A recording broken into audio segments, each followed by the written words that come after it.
बिल्कुल जी, वशिष्ठ जी, चमन जी, विश्वामित्र जी इतने बड़े ऋषि हुए, क्या किसी ने कहा कि मेरी पूजा करो? क्या इनसे भी बढ़कर हो गए?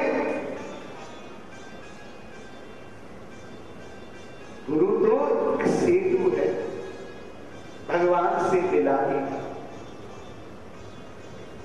गुरु का कार्य है रास्ता बताना, मार्गदर्शन कराना। बेटा इस मार्ग पर चल, इस मंत्र को जब तुझे भगवान की प्राप्ति। ग कहते हैं अंधकार को और रू कहते हैं प्रकाश को। जो अंधकार से प्रकाश की ओर ले जाए वह गुरु। परंतु जो गुरु अपनी ही पूजा करवाने लग रहे हैं उसका कल्याण करें। भगवान से बढ़कर गुरु का सम्मान करना चाहिए। गुरु गोविंद दो खड़े काके लागो पाए, बलिहारी गुरु आपको जिन गोविंद दियो मिलाए। अगर गुरु चरणों में तुम्हारी निष्ठा नहीं होगी तो भगवान की प्राप्ति भी नहीं होगी, ये सत्य है। परंतु ये नहीं दिन रात गुरु जी की आरती सेवा पूजा करके भगवान की कब करोगे? गुरु का वंदन इसलिए, कोई भी कार्य करने जाओ मेरे गुरु की वंदना इसलिए कि आज जो कुछ हो मैं किसी गुरु की कृपा से, आज में भगवान की भक्ति मिल रही है तो गुरु कृपा से मिल रही है। और जिस गुरु के शरण में जाकर भगवान के चरणों में प्रीति ना बढ़े, प्रेम ना बढ़े, ऐसे गुरु का क्या लाभ? जब बलि महाराज वामन भगवान को संकल्प करके भूमि दे रही थी, शुक्राचार्य ने रोक दिया, नहीं ये भगवान है, तुम इसको नहीं दो, इनको नहीं दो, ये सारा छीन देंगे।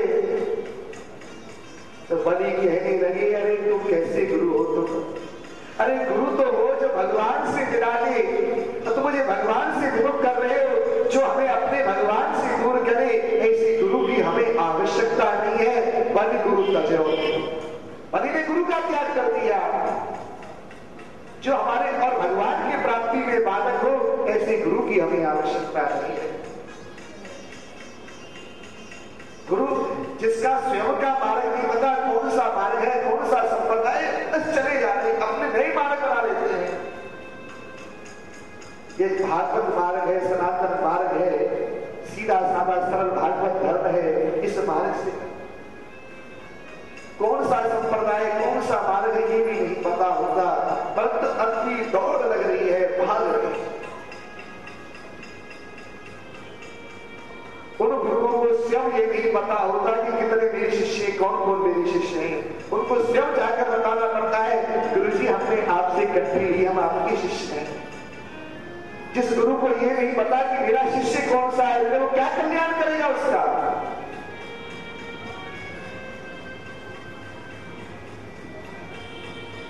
गुरु की वंदना करनी चाहिए, पूजा करनी चाहिए, पर जो गुरु खुद भगवान बनकर बैठ जाए और भगवान की तरह अपनी पूजा कराने लगे तो ऐसे गुरु किसी का कल्याण नहीं।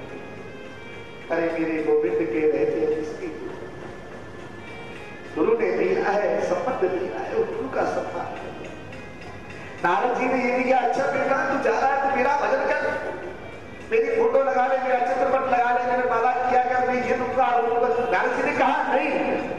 नारद जी ने कहा बेटा जिस मार्ग पर तू जा रहा है ना, उस मार्ग पर भगवान को प्राप्त करना अत्यंत कठिन है। जो मार्ग दिखा दे, प्रकाश दिखा दे, वह गुरु। और जो केवल धन के लिए शिष्य बनाते हैं, लोभी गुरु लालची चेला, दोनों नरक में ठेला ठेला। नरकों में जाके कहते हैं तेरे कारण नरक में आ गए, और आपस में लड़ते। अरे मैंने ऐसे थोड़ी कहा था, वैसे अब आपस में लड़ते नहीं मरेंगे।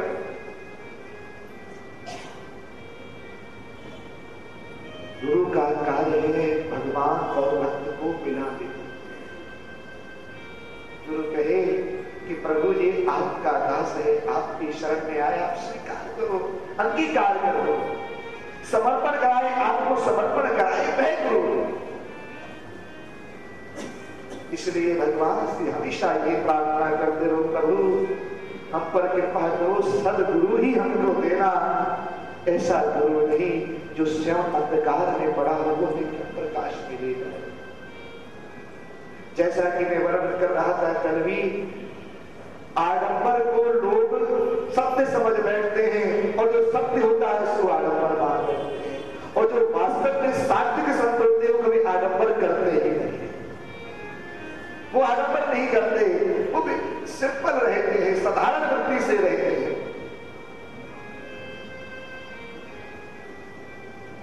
नारद जी समझा रहे, पैर टटोल रहे, आप तो कोई भी चला जाए शिष्य बनना जी, अच्छा ही आओ जी, दीक्षा लेनी है, इतने रुपए चढ़ने, इतने पता धन आएगा। पर नारद जी ऐसे शिष्य नहीं बनाते, पहले ढोल बजाकर देखते हैं ये पात्र योग्य है कि नहीं। अरे खराब बर्तन में अगर हम दूध डाल देंगे तो क्या होगा, दूध खराब हो जाएगा। अगर जो पात्र नहीं होगा उसको हमने गुरु दीक्षा दे दी, गुरु मंत्र दे दिया, तो क्या होगा, वो मंत्र ही खराब हो जाएगा। गुरु मंत्र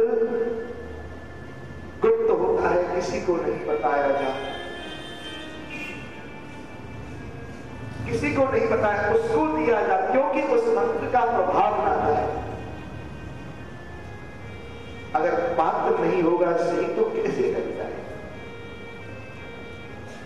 नारद जी देख रहे हैं कि ये पात्र है भी कि नहीं।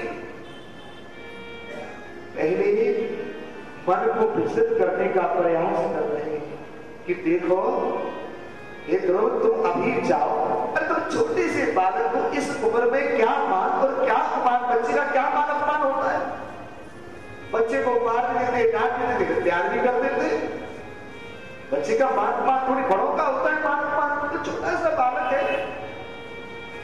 और देख अभी तूने संसार के कौन से भोग ऐश्वर्य देखे, अपने पिता का इतना ऐश्वर्य, इतनी संपत्ति, उसको भोग, जब तुझे वृद्धावस्था आ जाएगी तब जाकर उसका प्रयास करके देख लेना, ठाकुर के मार्ग पर चल लेना।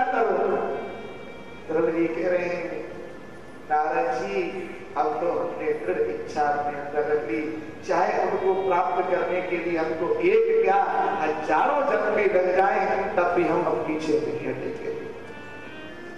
अब तो हमने पकड़ लिया। अब नारद जी प्रसन्न हो गए कि यह पात्र बिल्कुल योग्य है, इस पात्र के अंदर जरूर मंत्र दीक्षा भरनी चाहिए क्योंकि योग्य है। कहा कि बेटा तू सही मार्ग पर चला है। जब पहले बिगाड़ने की कोशिश कर रहे थे, देखा जो नहीं बिगा, तब कहा कि बेटा तू सही मार्ग पर चल रहा है। बेटा इन संसार के पिताओं की जो ये नश्वर पिता है, हमारे सच्चे पिता तो वो है भगवान विष्णु है। उनसे जिस जीव का संबंध जुड़ जाए फिर उसको रोना नहीं पड़ता, दुखी नहीं होना पड़ता। तेरी मां ने जो तुझसे कहा है ना, बिल्कुल सत्य कहा है। एकमात्र जगदीश्वर भगवान ही शरण ग्रहण करने योग्य है। अरे बेटा कभी वृद्धावस्था की प्रतीक्षा नहीं करनी चाहिए। ना जाने या श्वास की आवन होए ना हो, इसलिए बचपन में ही कर लो भगवान को प्राप्त करने वाले साधनों को अनुष्ठानों कर लो। बचपन से जो अभ्यास पड़ जाता है वृद्धावस्था तक वही अभ्यास रहता है। एक सेठ जी थे, सोने का व्यापार करते और वृद्धावस्था में और मरणशैया पर आ गए, प्राण निकलने वाले हैं। थोड़ी देर में प्राण निकलने वाले हैं। डॉक्टरों को बुलाया, डॉक्टर ने कहा कि 102 बुखार है, 102। अब उन्होंने ये समझा कि 80 रुपए का हमने सोने का भाव से खरीदा था, वो भाव 102 रुपए का हो गया है कि बेच दो बेच दो बेच दो। इतना कहते ही प्राण निकल गए। सारे जीवन तो ममता उसी में लगी रही है, उसी में लगी रही, वो कैसे छूटे। जो अभ्यास में बचपन से बना हुआ है वही अभ्यास वृद्धावस्था तक बना रहता है। इसलिए हमारे आचार्यगण कहते हैं कि बचपन से ही भगवान के शरणापन्न इस जीव को कर देना चाहिए,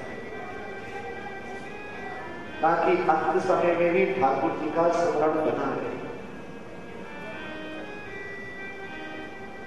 अब परम प्रसन्न होकर ध्यान की विधि बताई गुरु जी को,